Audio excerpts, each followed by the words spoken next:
Hello everyone, welcome to ECL 24 classes. Python के इस learning series के अंदर आज जो हम लोग देखने वाले हैं वो हमारा है नेस्टेड फॉर लूप। बहुत ही इंपॉर्टेंट है नेस्टेड फॉर लूप।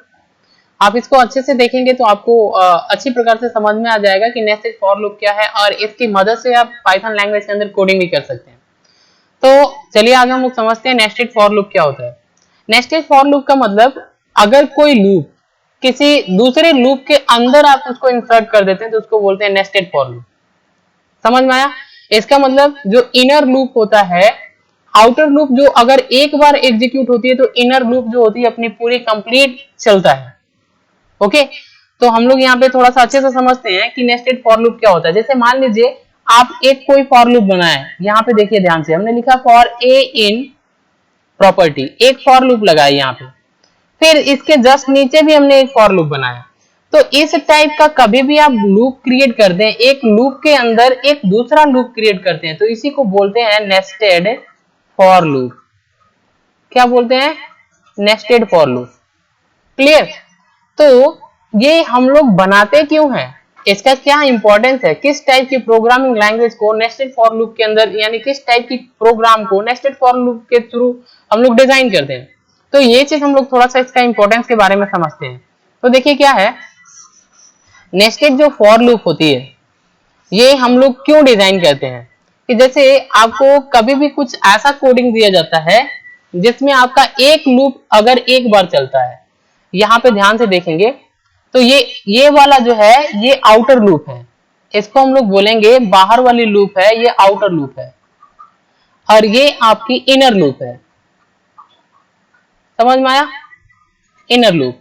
तो आउटर लूप जो होता है अगर ये वन टाइम रन करता है, वन टाइम रन करता है, चलता है, तो इनर लूप के अंदर जितनी भी वैल्यू रहेगी, जैसे इनर लूप हम लोग फ्रूट के लिए लगाए हैं, ये फ्रूट के लिए, फ्रूट के अंदर कितनी वैल्यू है, एक एप्पल है एंड एक बनाना है, यानी यहाँ पे जो फॉर लूप चलेगा दो बार चलेगा, एक एप्पल के लिए और एक बनाना के लिए। तो यहाँ पे जो सेकेंड जो इनर लूप होता है ये कंप्लीट चलता है, कंप्लीट रन होता है, यानी इसके हर एक रन पर इनर लूप जो होगा ये कंप्लीट रन होगा। क्या होगा? कंप्लीट रन होगा। क्लियर? तो हम लोग यहाँ पे अभी देखेंगे कि ये रन होगा तो आंसर कैसे आएगा, थोड़ा सा हम यहाँ पे समझते हैं। देखिए जब आप इसको रन कराएंगे इसको, तो यहाँ पे क्या होने वाला है, यहाँ पे पहले ये फॉर लूप चलेगा, ये फॉर लूप चलेगा तो ये यहाँ पे जाएगा रेड के लिए, पहले यहाँ से जाएगा रेड के लिए, तो रेड यहाँ पे एक बार प्रिंट होगा। अगर ये रेड के लिए एक बार चला तो इनर लूप में कितनी वैल्यू है, दो है ना, तो ये दो बार चलेगा। जैसे आएगा रेड एप्पल, फिर आपका आएगा रेड बनाना, फिर इसके लिए आउटर लूप जब बिग के लिए चलेगा तो ये दो बार फिर चलेगा। तो जैसे यहाँ पे आएगा बिग तो आएगा एप्पल, फिर आएगा बिग तो आएगा क्या, बनाना। क्लियर? यानी आउटर लूप के हर एक इटरेशन में जो सेकेंड लूप जो होगी इनर लूप, ये अपनी जितनी भी लेंथ होती है कंप्लीट चलता है। जैसे इसमें कितने दो वैल्यू है तो दो बार चलेगा, तीन वैल्यू होता तो तीन बार चलता। क्लियर? तो ये कंप्लीट चलेगा। तो हम लोग यहाँ पे इसको थोड़ा सा और अच्छे से समझते हैं कि ये कैसे चल रहा है, आपकी जो नेस्टेड फॉर लूप है वो कैसे चल रहा है। तो नेस्टेड फॉर लूप में जैसे मान लीजिए आपको यहाँ पे जब भी लूप आपको चलाना होता है तो एक यहाँ पे हम लोग लिस्ट वेरिएबल बनाते हैं और यहाँ पे कई सारे वैल्यू असाइन करते हैं। तो प्रॉपर्टी हमने लिस्ट वेरिएबल बनाया और यहाँ पे हमने रेड एंड बिग दो वैल्यू स्टोर कर दिया इसके अंदर। अब दो लूप चलाना तो एक और लिस्ट बनाएंगे, तो यहाँ पे आपको क्या करना है, लिखेंगे फ्रूट एप्पल एंड बनाना। यहाँ पे हमने फ्रूट लिखा, एप्पल एंड बनाना, आप जो चाहे वो यहाँ पे लिख सकते हैं और वैल्यू अलग अलग स्टोर कर सकते हैं ऐसे। तो प्रॉपर्टी के अंदर रेड एंड बिग स्टोर किया, फ्रूट के अंदर एप्पल एंड बनाना। अब हम इसके लिए यानी प्रॉपर्टी को एक्सेस करने के लिए इसके अंदर जो वैल्यू है इसको एक्सेस करने के लिए हम एक लूप लगाएंगे, तो लिखेंगे फॉर ए इन प्रॉपर्टी, यानी फॉर लूप चलेगा प्रॉपर्टी के लिए और यहाँ पे ये वेरिएबल यूज होगा इसके अंदर वैल्यू को स्टोर करने के लिए। क्लियर? तो ए नाम का एक वेरिएबल बना जो फॉर लूप हमने क्रिएट किया।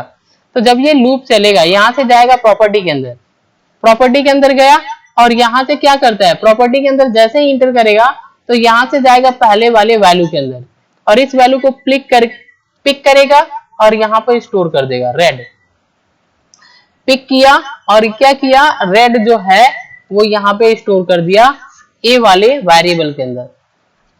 क्लियर। जब ये स्टोर हो जाता है तो वापस से हम लोग कहाँ आते हैं, इस लूप के पास, और ये लूप नीचे भेज देता है। क्लियर।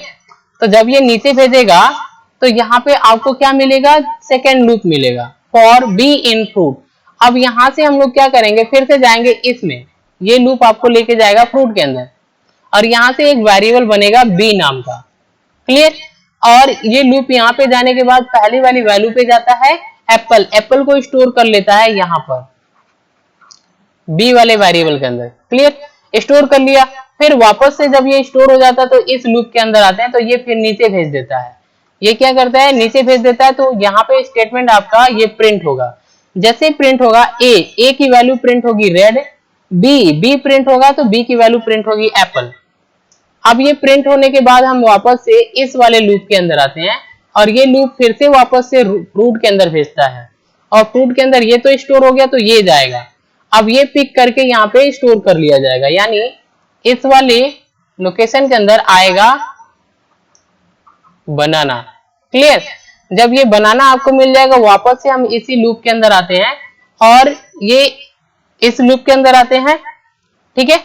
और इस लूप के अंदर आने के बाद फिर से हमारा एक बार प्रिंट होगा, तो इस बार ए की वैल्यू चेंज नहीं हुई है, रेड है तो रेड प्रिंट होगा। बी की वैल्यू चेंज हो गया बनाना, तो यहाँ पे बनाना आ जाएगा, रेड बनाना। क्लियर। अब देखिए इतना हो जाने के बाद यहाँ से जब ये वैल्यू आपकी प्रिंट हो जाती है तो क्या होता है, प्रिंट हो जाने के बाद फिर से हम लोग इसी में जाते हैं, लेकिन जब हम यहाँ से जाएंगे और यहाँ पे आपको भेजा जाएगा फॉर लूप की मदद से, तो यहाँ से हमने दोनों वैल्यू को पिक कर लिया है, तो यहाँ से लूप आपका क्लोज हो जाएगा, यानी ये लूप आपका क्लोज हो जाएगा।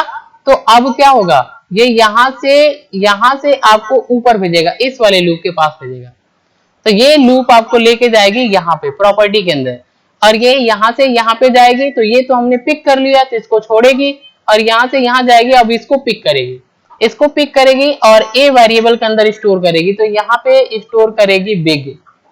क्लियर। स्टोर करने के बाद यहाँ से वापस से हम लोग फिर इस लूप में अंदर आते हैं। अब ये लूप ट्रांसफर करता है यहाँ पे सेकंड वाले लूप के पास। अब जब यहाँ पे आपको ट्रांसफर कर दिया सेकंड वाले लूप के पास, तो यहाँ पे क्या है, ये लूप आपको फिर से वंस अगेन ये लूप आपको लगा है कहाँ पे, फ्रूट पे लगा है, तो वापस से फ्रूट पे लेके जाएगा। कहाँ पे लेके जाएगा, फ्रूट पे लेके गया, यहाँ से हम यहाँ पे जाएंगे, यहाँ से रिपीट होगा सेकेंड टाइम, एप्पल को पिक करेगा और यहाँ पे स्टोर करेगा, यानी इस वाले वेरिएबल के अंदर एप्पल रखेगा। सेकेंड टाइम जब चलेगा तो एप्पल रखेगा और फिर वापस से हम इसी लूप के अंदर आते हैं और ये नीचे भेज देता है, तो यहाँ पे वैल्यू प्रिंट होगी, ए की वैल्यू प्रिंट होगी, इस बार बिग आएगा, बी की वैल्यू प्रिंट होगा तो एप्पल हो जाएगा, बिग आएगा और बी की वैल्यू जैसे प्रिंट होगी एप्पल आ जाएगा। अब यहाँ पे प्रिंट हुआ है तो फिर वापस से हम इसी लूप के अंदर आते हैं, इस लूप के अंदर से आए थे तो इसी लूप के अंदर आते हैं और ये लूप हमको वापस से भेजता है इस वाले फ्रूट के अंदर, क्योंकि फ्रूट के लिए लगा है। यहाँ से जाएगा एप्पल तो हमने पिक कर लिया, तो यहाँ से जाएगा बनाना पे। अब बनाना को पिक करके यहाँ पे क्या करेगा, स्टोर करेगा, तो यहाँ पे रखेगा बनाना। यहाँ पे रखने के बाद फिर से लूप के अंदर आते हैं और लूप हमको नीचे ट्रांसफर कर देती है प्रिंट स्टेटमेंट पे। क्लियर। अब प्रिंट स्टेटमेंट पे सेट कर दी यहाँ पे। अब आपको क्या करना है, प्रिंट स्टेटमेंट चलेगा तो ए की वैल्यू प्रिंट होगा बिग और बी की वैल्यू प्रिंट होगा इस बार बनाना। क्लियर।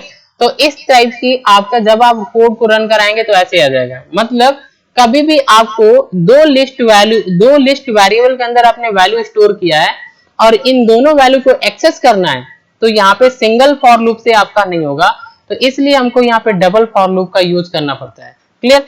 आई होप आपको नेस्टेड फॉर लूप अच्छे से समझ में आया।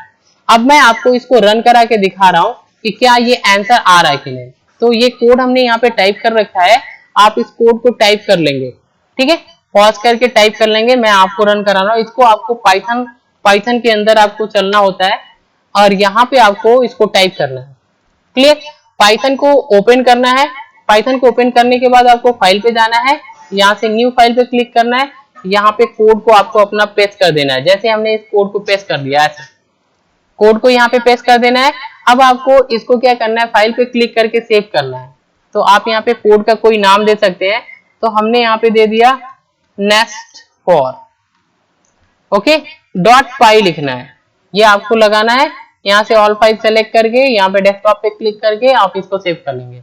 सेव करेंगे तो ऊपर आपका ये नाम आ जाएगा। अब आपको रन कराना है, रन पे क्लिक करेंगे। रन मॉड्यूल पे जैसे क्लिक करेंगे तो ये आपका आंसर आ जाएगा। अब आप केयरफुली ध्यान से देखिए, जो हमने बताया था वही आया। पहले रेड आया, एप्पल, रेड, बनाना, यानी कि पहली बार जब रेड को फॉर लूप चलाएगा तो ये 2 बार चलेगा, एप्पल एंड बनाना दोनों चलेगा। और फिर क्या है, जब ये सेकेंड टाइम बिग को चलाएगा तो एप्पल बनाना ये चलेगा। तो red apple, red banana, big apple, big banana. इस तरीके से आपका डबल फॉर लूप जो नेस्टेड फॉर लूप होता है, इसकी मदद से हम लोग इस तरीके से प्रिंट कर सकते हैं। आई होप आपको नेस्टेड फॉर लूप समझ में आया। Thanks for watching. ये वीडियो इन्फॉर्मेटिव लग रही है तो चैनल को सब्सक्राइब करें, क्योंकि सब्सक्राइबर बहुत जरूरी है। Thanks for watching.